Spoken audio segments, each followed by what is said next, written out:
కాంగ్రెస్ నాయకుడు శ్యామ్ నాయక్ పై ఎమ్మెల్యే కోవలక్ష్మి మండిపడ్డారు. తన చేతిలో ఓటమిని జీర్ణించుకోలేకపోతున్నారని ఫైర్ అయ్యారు.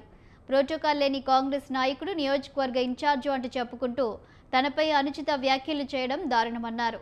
2 సార్లు ఎమ్మెల్యే, ఒకసారి జెడ్పీ చైర్పర్సన్ అయినందుకే కొమరంభీం జిల్లాను తీసుకురావడం జరిగిందన్నారు. ఆమె దమ్ము ధైర్యం ఉంటే అభివృద్ధి గురించి మాట్లాడాలని, కానీ తన కుటుంబం జోలికి వస్తే ఊరుకునేదే లేదని హెచ్చరించారు.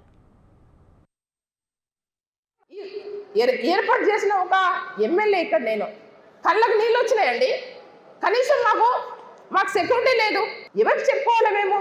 అట్లాంటి చిల్లర పోరగాలను తీసుకొచ్చి మా మీద దాడి తీసుకొస్తే మరి ఎవరు బాధ్యులు చెప్పండి? పోలీస్ డిపార్ట్మెంట్ బాధ్యులు కాదా? ప్రభుత్వం బాధ్యులు కాదా? ఇప్పటికే నేను స్పీకర్ గారు కూడా ఇచ్చాను.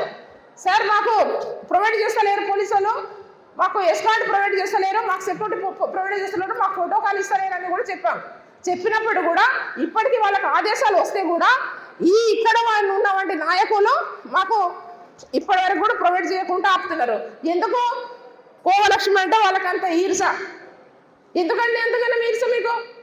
అంటే మమ్మల్ని ప్రజలు గెలిపిస్తున్నారు అన్నదే కదా మీకు. ప్రజలు గెలిపిస్తున్నారు కాబట్టి మీకు అంత ఈర్షనా? వచ్చినట్టు మాట్లాడితే ఇక్కడ ఎవరు ఊరుకోరే పరిస్థితి లేరు. ఇక్కడ చూస్తున్నాం కదా, ఇవాళ బీఆర్ఎస్ పార్టీ ఇవాళ కార్యకర్తలు కానీ